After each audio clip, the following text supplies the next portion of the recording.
If you're a Nigerian and you have not watched this video, you are really missing a lot. This video is going to tell you the things that our senators have been doing over the years.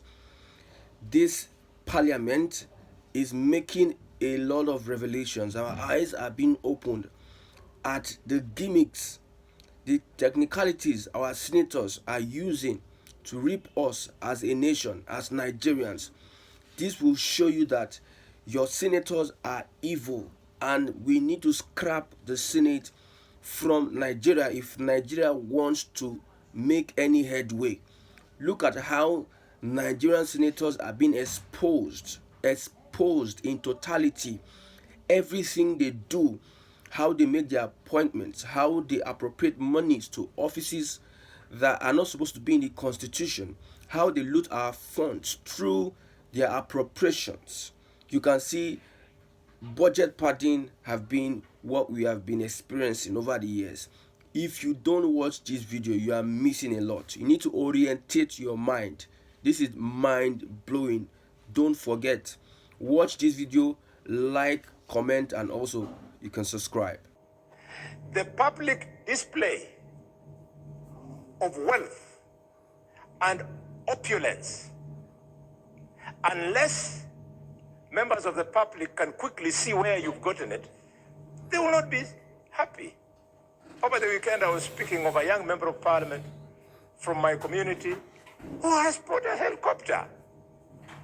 And I know him very well. I wish him well to continue accumulating wealth. I wish him well to continue accumulating wealth.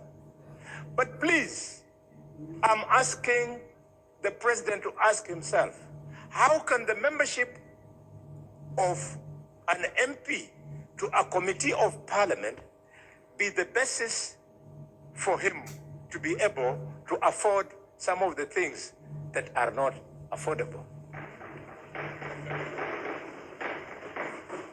Honorable Didmus Barasa, take it easy.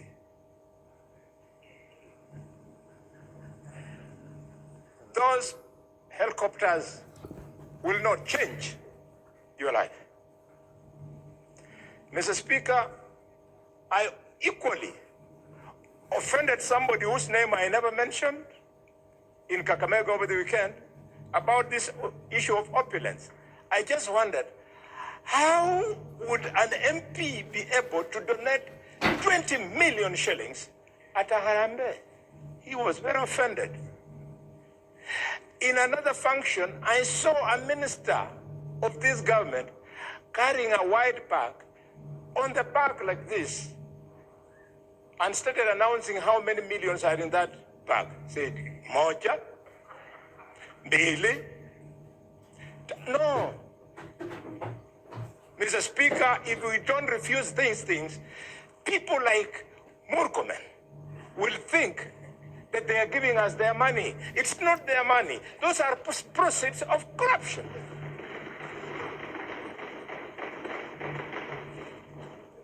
This House is saying no. Because of that anger, look at what our children did.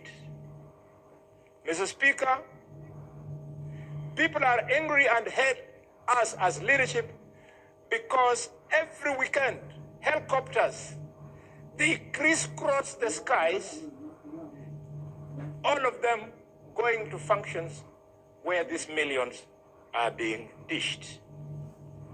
Mr. Speaker, the fuel guzzlers that we drive,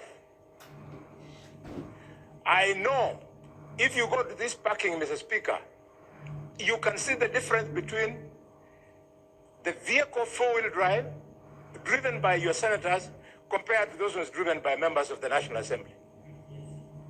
In the parking of the Senate, you see Prados. But in the parking of the National Assembly, you see high-end vehicles that sometimes you only see. And why, Mr. Speaker? Because of an unconstitutional fund called CDF. That unconstitutional fund, the courts made a pronouncement that it was unconstitutional and illegal. How did we respond as Parliament? The National Assembly, without blinking an eye, went and exercised legislative impunity by twisting the act so as to be allowed to continue with that unconstitutional, illegal process. Mr. Speaker, as I speak to these guzzlers, you have seen colleagues. You are there struggling to rush to this Senate, then an MP, then a Secretary General of a political party comes with chase cars, his vehicle having the national flags with a siren, and the police does not arrest those people. The law is very clear on who should actually fly the national flag. The law should be very clear on whose convoy should be cleared with sirens. This is the impunity that is making our young people to turn against us. Mr. Speaker, I want to celebrate the President for the remark he made on Sunday during the interview that he was fielding questions. I did not support the fact that the President was fielding questions. I did not, because I know that the President has people who are supposed to have fielded those questions. As like the leader of the majority was saying, the responses to security that the President was doing should either have been done by regular briefs by the IG or by Professor Kidura Kindiki. What was the President being put there, being humiliated by the people of the media? But I celebrate him for accepting that we have wasteful expenditure in several offices in this country. Me, that the issue of First Lady is actually foreign to our Constitution.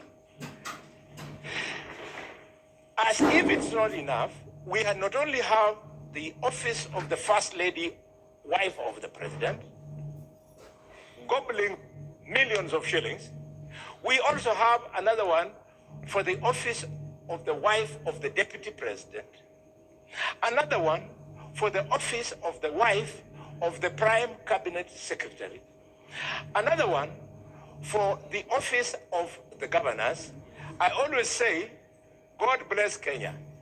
If I had that ambition, then if I were to ascend to one of these offices that people think they should have those wives as first ladies, you would check my family. Who will be my wife? Who will be the first lady? Will be my first wife, my second wife, my third? Which one? Those are private family issues that should never be brought in public. I am a student of Michael Kijana Wamalwa. I am a student of George Welime Captain. I never saw Wamalwa's wife or George Welime's Captain's wife address any function, not in Luyaland, not in their constituencies, nowhere else. Their purpose was to make sure that visitors have eaten. What became of husbands in this country? Mr. Speaker, very quickly, because the light is now on, people are angry and hate us because of impunity. The impunity you are seeing, that we have a director of public prosecutions who, from Monday to Friday, sits scheming on which language and which law to use so as to help people who are politically correct criminals who have court cases to be released. I don't know if that is why. I don't know if that is why we separated the office of the Attorney General from the office of the Director of Public Prosecution and made it an independent office. Not only from Kakamega, but the DPP is my sister's son from Marinya there. That it's not necessary. Let criminals who have stolen property, and you know them, go through the due process. If it was working, some of the ministers in office today would not be ministers. They became ministers because a corrupt Parliament allowed them to become ministers, and then the DPP followed it up by withdrawing their cases. Mr. Speaker, impunity of tribalism. Leader of the majority, you have said it. Where will the children from the tribes where the president does not come from, where deputy president does not come from, where the prime cabinet secretary does not come from, how will they get jobs?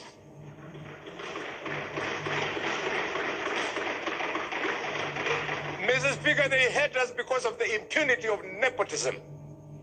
I know of a cabinet secretary who has employed in his office 2 sons of, yes, Mr. Speaker. Mr. Speaker, the shooting members of the public dead. And they are set free.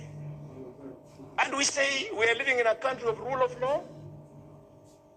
Mr. Speaker, there is anger and hatred because the government is unable to fix this monster called CBC system.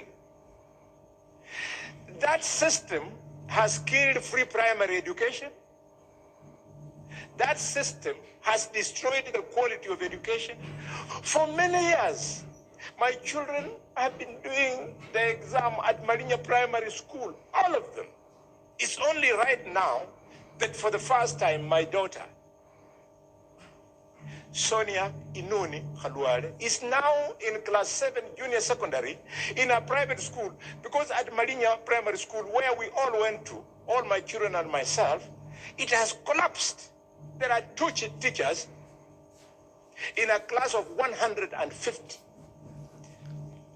teaching our children of the poor. So there's no learning going on, colleagues. Mr. Speaker, there is anger and hatred because of the insensitivity of this parliament. We are so insensitive that when the issue of housing levy was raised, we did not respond critically. Allow me just to conclude. Wait, Mr. Speaker, can I? Give Senator Boni further 3 minutes. Thank you. Mr. Speaker, the housing levy, I was shocked. We were addressed by the CS National Treasury, who told us that they were contemplating investing the money collected from the housing levy into treasury bills, meaning that we got money from members of the public and we are unable to absorb it. It therefore teaches me that we should have collected less to meet our capacity to absorb. Instead of wiping people's pay slips, and now we are unable to use that money. Mr. Speaker, finally, things to do. Mr. President, dissolve cabinet, reconstitute it. Mr. President, disband officers outside the Constitution, including CAS, including Prime Cabinet Secretary. It is not in the Constitution of Kenya. Mr. Speaker, including officers of First Ladies, including, Mr. Speaker, advisors. If advisors are useful, then what David Lee is doing is not advice, is misadvice. Mr. Speaker, the president should quickly restructure the security organs by firing people, the IG included. And finally, but not least, all the Sky teams must be grounded. I thank you, Mr. Speaker, and I'm on. Senator Wambua. Senator Enoch. Am I? Yeah? Well, let me use the dispatch. I have a lot of documents.